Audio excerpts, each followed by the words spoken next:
Let's begin. Let's try to understand the 5 pillars of information security. In a previous video, I explained the CIA triad as 3 of the 5 security objectives dictated by NIST 833. The other 2 are accountability and assurance. The 5 pillars also consist of the CIA triad, but the additional elements are authenticity and non-repudiation instead.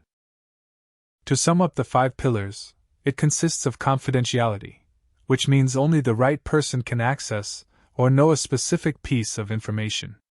Integrity, which means you can trust that no unauthorized modification has been made to the data.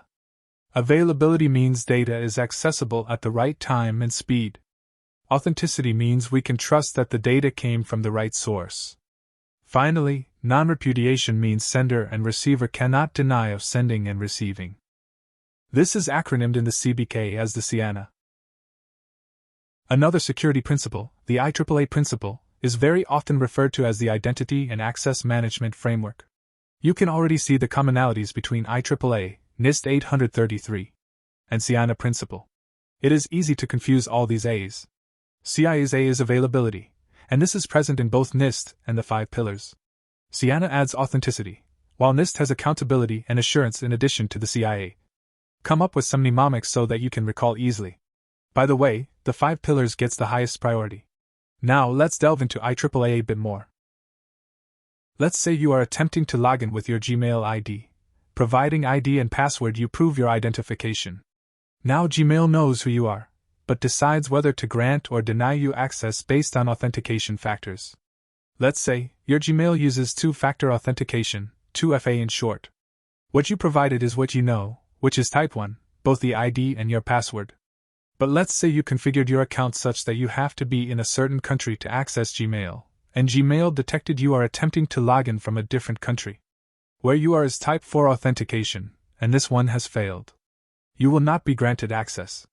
So, identification is the step where the users say who they are, and granting access to the identified person is called authentication. Suppose you are finally logged in, meaning you have been authenticated. But now Gmail will check what you are authorized to do with your access.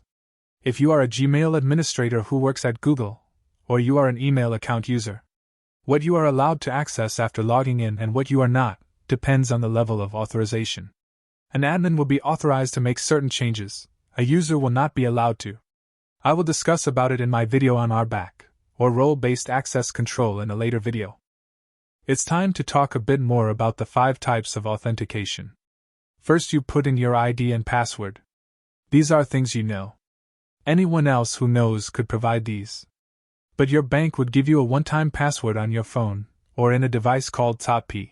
Full form is time-based one-time password, which is basically a device that keeps generating new password periodically or on the push of a button. This is something you have. Next level is type 3, which is your fingerprint, iris pattern, retina pattern. Someone you are is often confused with something you have. You have to remember that something you have can be transferred to another person. But someone you are factors inherited genetically or biologically. In the Gmail example, I mentioned about somewhere you are, which is type 4, in which the system detects device location to decide whether to authenticate or not. Let's now talk about type 5. This covers abilities you have gained through habit or practice. For example, the way you move your body while you walk, called gait, or your signature, or maybe certain hand gesture patterns which only you can make. This type 5 seems to be in the borderline between someone you are and something you know.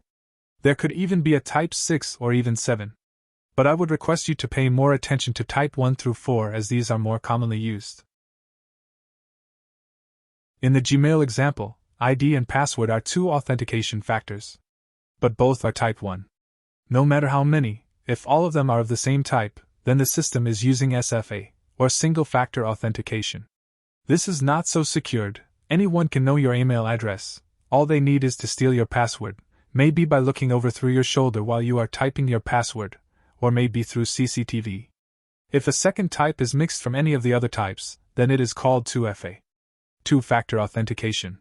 Most systems these days are encouraging the use of more than 2 types, which is called multi-factor authentication, or MFA.